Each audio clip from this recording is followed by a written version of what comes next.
Hello, hello, hello, and welcome to Out of Office. This is your weekly news show for skiing, biking, outdoor stuff, and whatever else you people do to entertain yourselves. There's a lot on the docket this week, so we are going to try to get through it as quickly as possible. First thing we're going to talk about is all about Red Bull Cascade, which happened at Solitude this weekend. Your winners are up on the screen. Awesome event. This is obviously Bobby Brown's brainchild, and I really enjoy watching it every single year. I think it's one of the hardest events to actually get like good coverage of, but I think like POV footage from this event is awesome. You know what this event is kind of like? It's like Tom's Treat. If anybody has ever been to Ski Sundown, this whole event is like based on the same idea that Tom's Treat is. They don't know this, like the Red Bull people, but like this is what I think of when I see this event. When I watched, I think it was Bella Bacon's like whole top to bottom run, that's kind of the vibe. It's like, it's just a trail and there's jumps built into it. There's features built into it. And it's a ton of fun. Like this is how I feel like a lot more people would actually like the ski park than they're able to. I'm speaking for myself and maybe not everybody else, but really cool event. Once again, congrats to everybody that won. I really like the team format, although I do find it a little confusing. Really, really cool event. Did you pay attention this weekend? Did you watch it? Please let me know. Next, we are going to talk about an event happening on April 4th, because there are two of these events back-to-back that are happening April 4th, 5th, 6th that weekend. First one we're going to talk about is Hot Dog Hans versus Jonny Moseley, and that'll take place on 4th at Aspen Highlands. Two of the great characters that we have in the ski industry kind of facing off head-to-head, making it a fun day, a fun event for everybody to partake in. So if you are thinking about going skiing in the Aspen area, that would be a great place to stop by this weekend. Obviously, very fun event. We talked about Hot Dog Hans. We can't not talk about who I believe is the, New England side of that coin in Donnie Peltier. Boston Burn is this weekend. If you are around, please come ski some bumps, come make some turns with us, Donnie, and the whole crew at Sunday River. This will be a really, really good one. And I'm excited to just be on hill and take photos and provide coverage and have fun. That's really what it's all about. And if you're going to be up there, please let us know, because we have some skis that we need some feedback on. So secondary opportunity, if you're thinking about coming to Sunday River this weekend, we will be there Friday and Saturday. So please, please, please come and hang out. And again, that's Friday through Sunday. Do all that stuff. Now, real quick, here's your weather for this week. Henry, off to you. All right, Adam, thanks for passing it on to me. We have made it to almost April, the last day of March here, and what a messy weekend it was. Snow up north, 6 to 10 inches of it, but a lot of ice and sleet and freezing rain, which is ice. Slippery travel over the weekend. Today, Monday, thankfully we're warming up, so just some showers around, but I think this past weekend may have been the last hurrah when it comes to a powder day out in the slopes, especially up in northern New England, where they saw, again, 6 to 10 inches of snow. But again, it is warming up today, which is a good thing. No more icing, thankfully.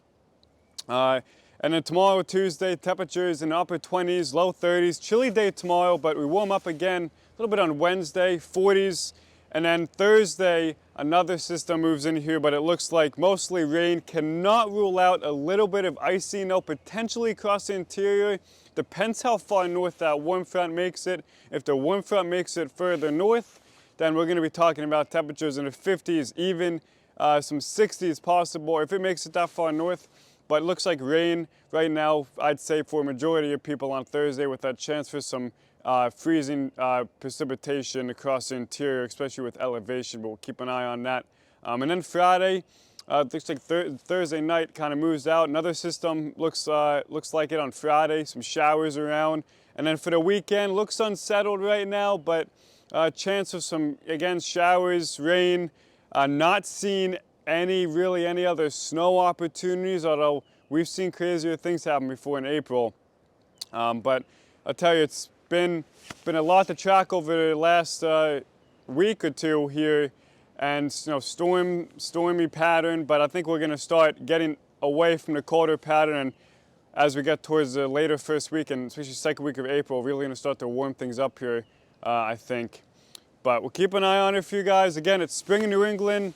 This time of year we have sharp temperature gradients. So, for example, this past weekend, about 75 to 80 degrees in Connecticut, and much of southern New England, Massachusetts, up into northern New England, where they saw that snow only in the 30s.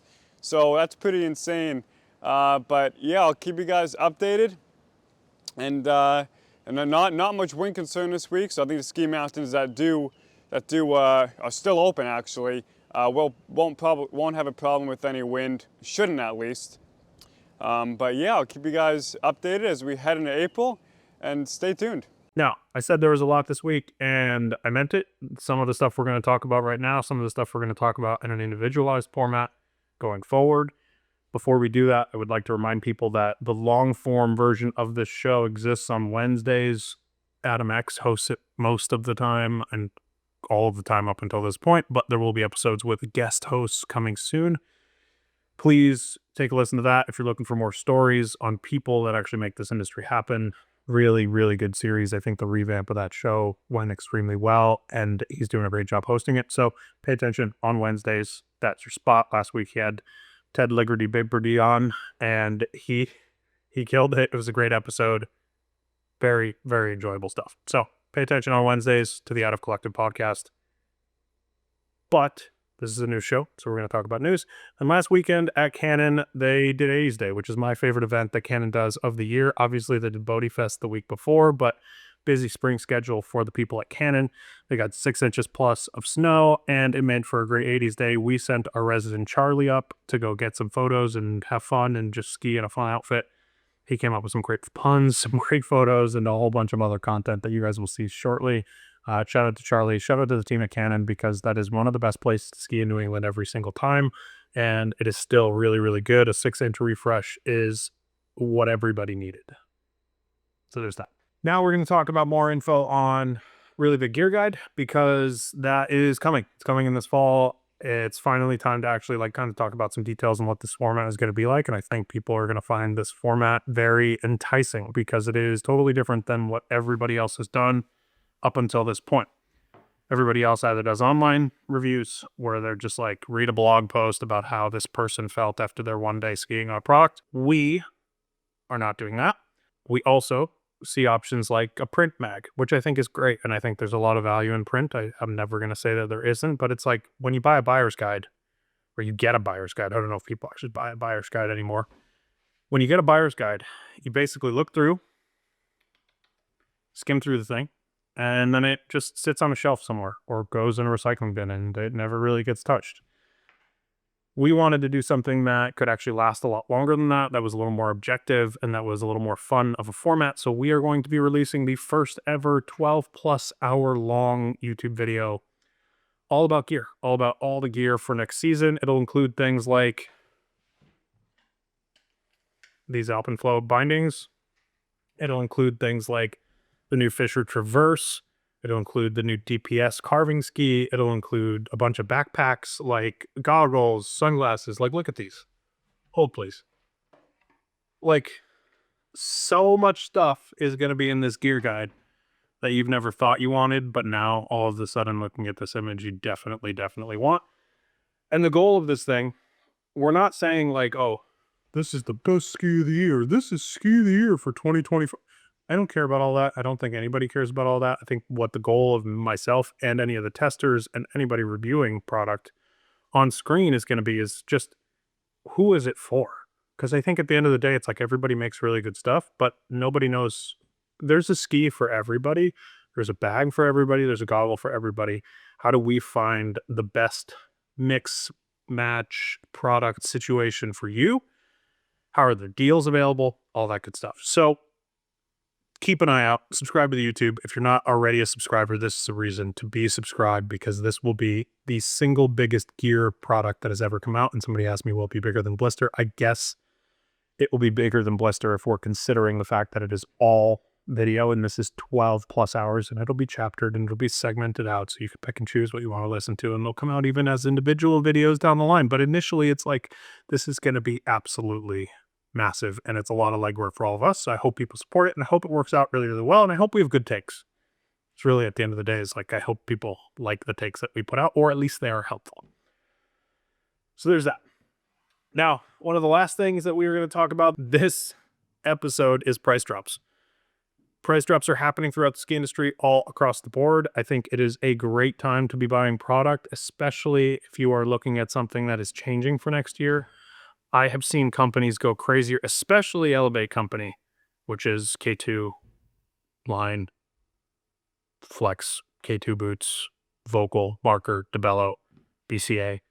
They don't give a shit right now. Like, they are just dumping stuff on their website. I would prefer to see you buy it from a local retailer, or at least a retailer in general, instead of buying it direct from them. But there are a lot of really great deals out there to be had. Now, we can talk a lot about MAP policy and when things are supposed to go on sale.